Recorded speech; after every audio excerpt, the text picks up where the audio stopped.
I woke with a start at midnight, the space beside me empty. A faint voice echoed from down the hall. My wife Allison thought I was asleep, but 8 years as a Marine sniper and 12 with the CIA had trained me to wake instantly. I crept silently to the door and froze at her words. "Baby, this idiot does not suspect a thing. Send your hit team tomorrow. Make it look like a robbery gone wrong." My blood ran cold. The woman I loved wanted me dead. Before I continue this story, let me know where you are watching from in the comments. If you have ever felt betrayed by someone you trusted completely, hit the subscribe button now. Trust me, what happens next will show you exactly how to turn the tables when your back is against the wall. I met Allison 4 years ago at a charity fundraiser for veterans. The irony does not escape me now. I introduced myself as Chet Thompson, an IT security consultant. It was the perfect cover identity the agency had crafted for me years ago. Detailed enough to be believable, boring enough that people rarely asked questions. My real work involved infiltration operations and intelligence gathering across Eastern Europe and parts of Asia. Information that could get people killed. Information that apparently had put a target on my back. That night, Allison wore a blue dress that matched her eyes. She worked in international finance, or so she claimed. She laughed at my jokes about corporate firewalls and seemed genuinely interested in my fabricated stories about troubleshooting network issues for paranoid executives. Our courtship was a whirlwind. 3 months of dating, 3 more of living together, and then a small wedding on the beach in Florida. Only a handful of guests attended. I had no family to speak of an advantage in my line of work. She had a few friends, but claimed her parents had died years earlier. Another lie I would later discover. I never told Allison about my real career. Not about the years looking through a scope in Afghanistan. Not about the missions in unmarked buildings across 3 continents. Not about the weekly dead drops or the encrypted communications. I told myself it was for her protection. The less she knew, the safer she would be if anyone ever came looking for me. Our life together seemed perfect on the surface. A beautiful colonial house in Virginia. Weekend trips to small bed and breakfasts. Holiday parties with her work colleagues and occasional dinners with mine, all carefully selected agency personnel, posing as IT specialists. I believed I had achieved the impossible for someone in my position. A normal life, a loving wife, a place to come home to after the darkness of my work. There were signs I should have noticed sooner. The unexplained absences she attributed to work emergencies. The locked drawer in her desk that she said contained sensitive client information. The phone calls she would take in the yard, pacing back and forth where I could not hear. The strange friends who appeared and disappeared without warning. 6 months ago, things began to change more noticeably. Allison bought expensive new clothes and jewelry without discussion. She suddenly became interested in my work schedule, asking detailed questions about when I would be traveling next. She mentioned our life insurance policies during dinner one night, wondering aloud if we had adequate coverage. She suggested we take a vacation to celebrate our upcoming 5th anniversary, somewhere remote and romantic. My training should have set off alarms immediately. Instead, I attributed my unease to the professional paranoia that comes with a career built on secrets and lies. I trusted her. I loved her. I believed her. What a fool I was. 2 weeks before our anniversary trip to a private island in the Caribbean, Allison began staying up late, claiming work deadlines. She would come to bed long after I had fallen asleep, or so she thought. In reality, I often lay awake listening to her movements through the house, wondering what kept her up until 2 or 3 in the morning. I told myself it was nothing. Everybody has secrets, even in the best marriages. Even normal people, without lives like mine. I believed that with every fiber of my being until last night, when everything changed. The sound of her bare feet padding down the hallway jolted me fully awake. I slipped out of bed, years of training allowing me to move without making a sound. I positioned myself behind our bedroom door, listening to Allison moving through our home. She went past our room, down the stairs, and into the home office. A gentle click told me she had closed the door. I followed, careful to avoid the 3rd step that always creaked. Outside the office, I pressed my ear to the wood. Her voice came through, quiet but clear. "Baby, this idiot does not suspect a thing. Send your hit team tomorrow. Make it look like a robbery gone wrong. The words hit me like physical blows, each syllable a knife between my ribs. I had to focus to hear the rest. Yes, I copied all the files. The CIA will never know how compromised they are, until it is too late. A pause. 10 men should be enough. He is just some desk jockey. I have disabled the security system. Enter through the back door at 2 a.m. I will be upstairs pretending to sleep. Make it messy, but make sure I am unharmed.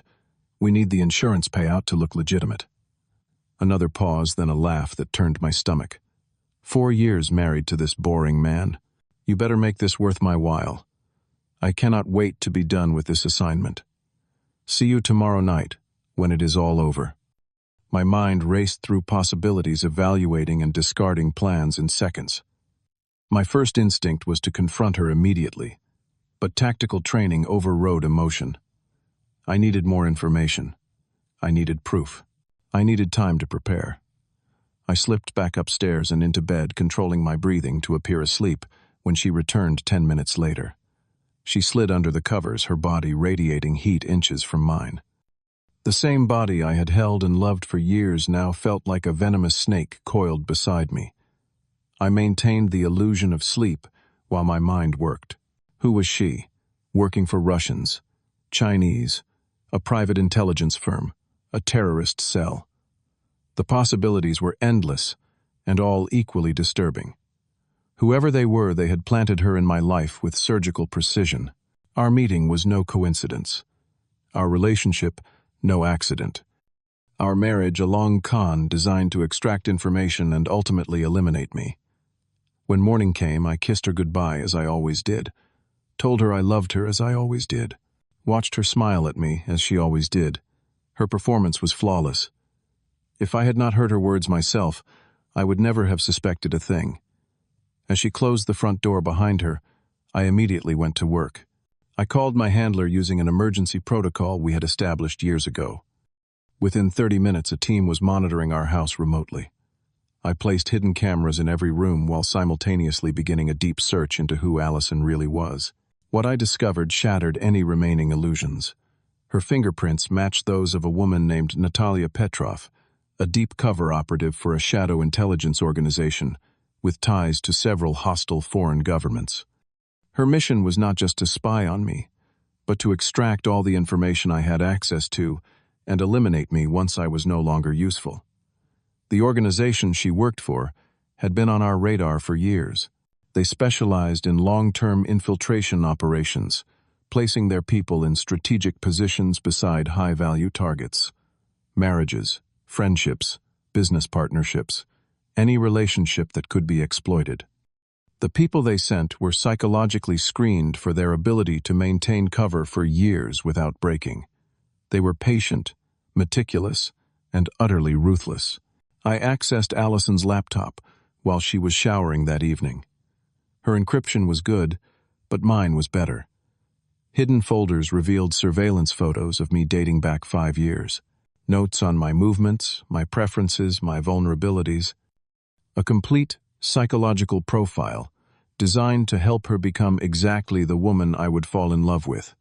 A blueprint for constructing the perfect trap tailored precisely to my specifications. Most damning of all, I found communications about the hit team. 10 operatives, all with military backgrounds, scheduled to enter our home at 2 a.m. tomorrow morning. Floor plans of our house with entry points marked. My daily routine documented down to the minute. The specific method they would use to stage the robbery and murder.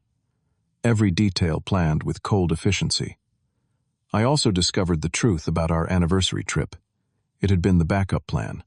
A remote location where my body would never be found if the home invasion scenario became compromised. She had contingencies for her contingencies. I had to admire her thoroughness, even as it made my blood boil. By the time Allison returned home that evening, I had everything I needed. The only question that remained was how to proceed. A normal person would run. A normal person would call the police. I am not a normal person. 20 years in the intelligence community teaches you that the only way to eliminate a threat completely is to control the battlefield. I decided to do exactly that. I contacted 3 fellow operatives I trusted with my life. By noon, they had secured positions around our neighborhood, monitoring all approaching vehicles. By 3 p.m., I had reconfigured our home security system to appear disabled, while actually remaining fully functional. By 5 p.m., I had established a safe room in our basement, with weapons communications equipment and multiple escape routes. By 7 p.m., I had prepared various tactical surprises throughout the house for unwelcome visitors. That evening, I cooked dinner for Allison as if it were any other Tuesday. Steaks, roasted potatoes, a bottle of expensive red wine. I watched her eat the meal, complimenting the food, talking about a difficult client meeting. Her performance remained impeccable, not a hint of what she had planned for later that night. Over dessert, I decided to test her. I mentioned a recent news story about a Russian spy ring uncovered in Washington. "That is awful," she said, her expression perfectly concerned. "How do people live with themselves, betraying others like that?" The irony almost made me laugh. Instead, I nodded seriously and said, "Sometimes I wonder if people in those situations ever develop real feelings for their targets. Do you think that happens?" A flicker of something crossed her face. Discomfort, guilt. It vanished so quickly I might have imagined it. "I doubt it," she replied, taking a sip of wine. "Those people are trained professionals. They know better than to get emotionally involved." Indeed they do, I thought. After dinner, we watched a movie on the couch. A romantic comedy, her choice. She curled against me as she had hundreds of times before, her head on my shoulder, her hand on my chest. I wondered if she could feel my heart pounding sense, the adrenaline already beginning to flow through my system. When we went to bed, she initiated sex. I knew why now. She wanted to ensure I would sleep deeply afterward. I performed my part, then pretended to drift off into exhausted slumber. Beside me, Allison remained awake, checking the time every few minutes, waiting. At 1:30 a.m., she carefully slid out of bed. I watched through barely open eyes as she dressed in black leggings and a dark sweater. She moved to her nightstand and removed a small handgun from the hidden compartment I had discovered that afternoon. She checked the magazine and chambered around with practiced ease. No hesitation, no trembling hands. This was not her first operation. When she slipped out of the bedroom, I waited exactly 60 seconds before following. I tracked her movements through the house via the cameras I had installed, watching as she methodically checked each room. She disabled the security panel by the front door, not realizing it was now a dummy. Then she sent a text message. "All clear. Proceed as planned." I decided to follow her outside. She walked to the edge of our property and disappeared into the small grove of trees that separated our yard from the street behind us. Through the camera I had placed there earlier, I watched as she met a man dressed in tactical gear. They spoke briefly, heads close together. Then she kissed him deeply, passionately. So, this was Baby, the mastermind behind the operation, or just another operative. It did not matter now. I returned to the house before Allison. When she came back inside, I was waiting in the kitchen, sitting calmly at the table, a cup of coffee in front of me. The shock on her face when she saw me was the first genuine emotion I had seen from her in 4 years.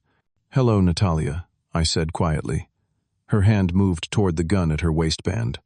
I raised my own weapon, already aimed at her chest. "I would not do that if I were you." She froze, her mind, visibly racing through options, calculating odds, formulating a new plan.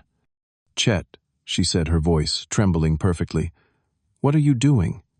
Why do you have a gun? You are scaring me." Oscar-worthy performance. I almost applauded. "Let us skip the part where you pretend," I said. "I heard your phone call last night. I know about the hit team coming at 2 a.m. I know you have been spying on me for years. I know your real name is Natalia Petrov. I know everything." Her face transformed then, the mask of loving wife disappearing completely. Her eyes hardened, her posture shifted. The woman I had married vanished, replaced by a stranger. Not everything she said coldly. "You have no idea who you are really dealing with." "I think I do," I replied. "The question is whether you know who you are dealing with." Confusion crossed her face. I savored the moment. Did you ever wonder why your intelligence on me was so good, yet so incomplete? Why you knew my movements, but not my history? Why you were told I was just a desk analyst, when there were gaps in my background that should have raised red flags? You are bluffing, she said, but uncertainty had crept into her voice. I smiled. From my pocket, I removed my actual CIA credentials, not the cover identity she had been fed. Marine Scout Sniper, 8 years. CIA, Special Activities Division, 12 years. Over 30 completed high-risk operations in hostile territory. Expert in close-quarters combat and counter-surveillance. That is who you were sent to eliminate Natalia. That is who your team is about to face. The color drained from her face as the full realization hit her.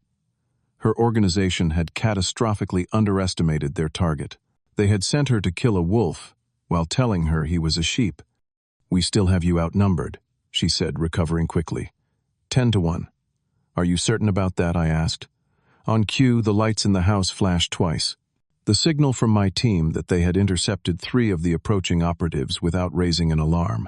7-4 now. Better odds. It is not too late to salvage this, I told her. Tell your remaining team to stand down. Cooperate with us. You might survive this night. For a moment, I thought she might consider it. Then her training reasserted itself. They will still kill you, she spat. And then they will kill me for failing. I heard the vehicles approaching outside. Showtime.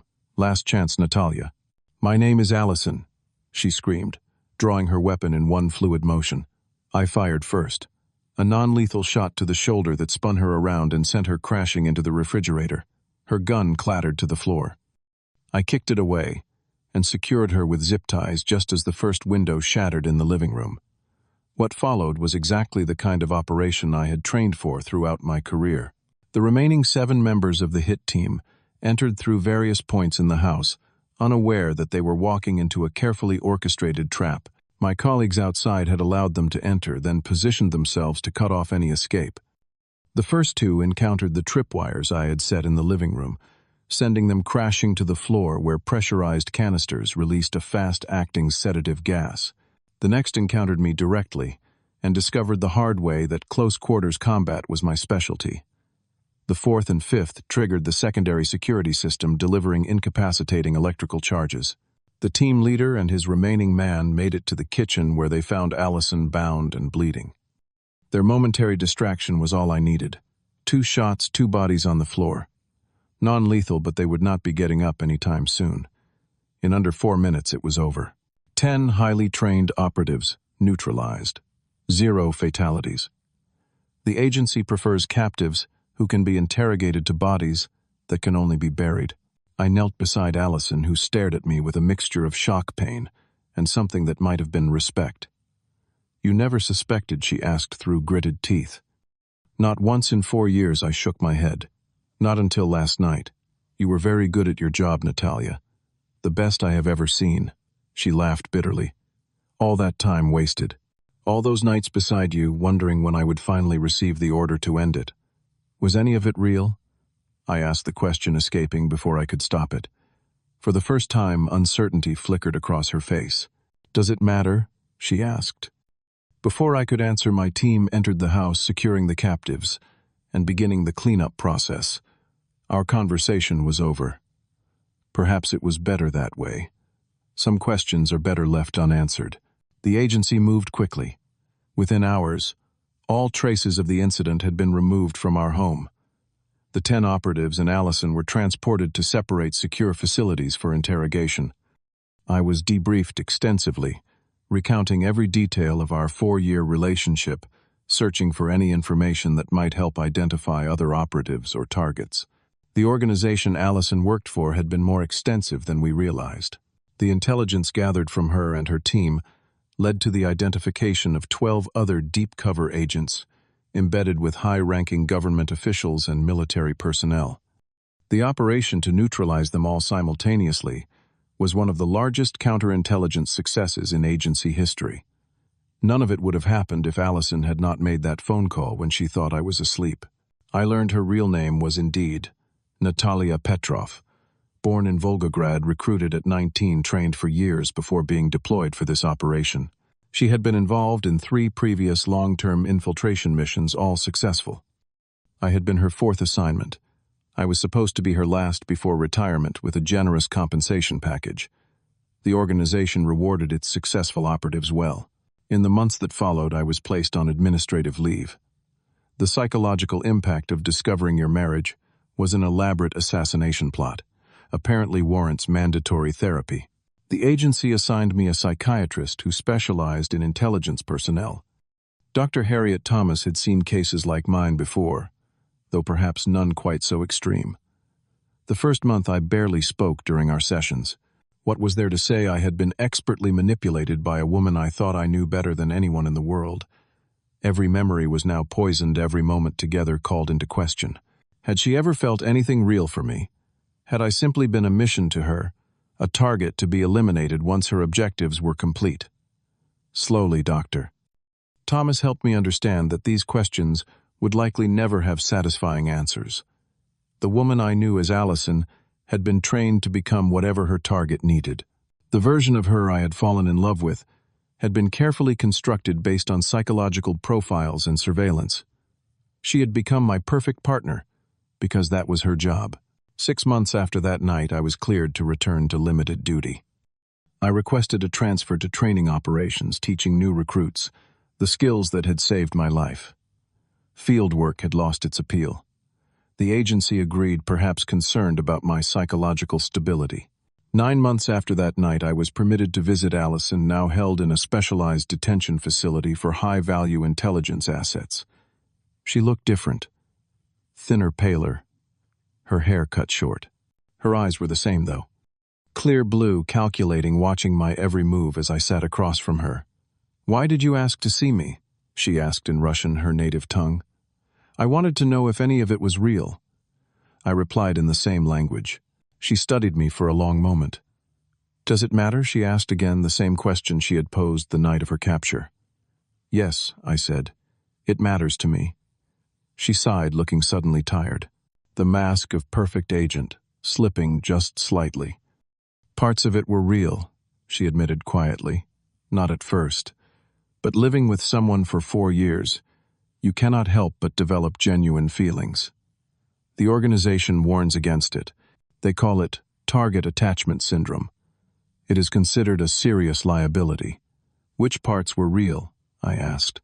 A sad smile crossed her face. "If I told you, would you believe me?" I had no answer for that. "For what it is worth," she continued, "I delayed the kill order 3 times. Told my handlers I needed more intelligence, more time to access your files. The truth was, I was not ready for it to end. It was more than I had expected, less than I had hoped for." I stood to leave our brief visit over. At the door, I turned back to her. "Will I see you again?" she asked. "No," I said. "This is goodbye, Natalia. I still think of you as Allison," she said. "That person became real to me too." I nodded once, then left the heavy door, closing behind me with a final sounding thud. 1 year after that night, I moved to a different state, a different house, a different life. I still work for the agency, but only in the training facility. My days of field operations are over. Some experiences change you too fundamentally to go back to who you were before. I am careful now, guarded in ways I never was before. But I am slowly learning to trust again in small ways. I have made a few friends, gone on a few dates. Nothing serious yet. These things take time. Sometimes at night I still wake, suddenly reaching for the empty space beside me, half expecting to find her there. The woman who never existed except as a carefully crafted illusion. In those moments I remind myself that while the relationship was built on lies, the lessons it taught me were real. Trust your instincts. Question coincidences. Remember that sometimes the most dangerous threats are those closest to your heart. And perhaps most importantly, nobody is exactly who they appear to be, not even ourselves. Have you ever discovered someone close to you was living a double life? How did you handle the betrayal? Share your experiences in the comments below. If this story resonated with you, please hit the like button and subscribe to hear more real-life experiences of deception and resilience. Thanks for listening. And remember, in a world full of hidden agendas, the greatest power lies in knowing your own truth.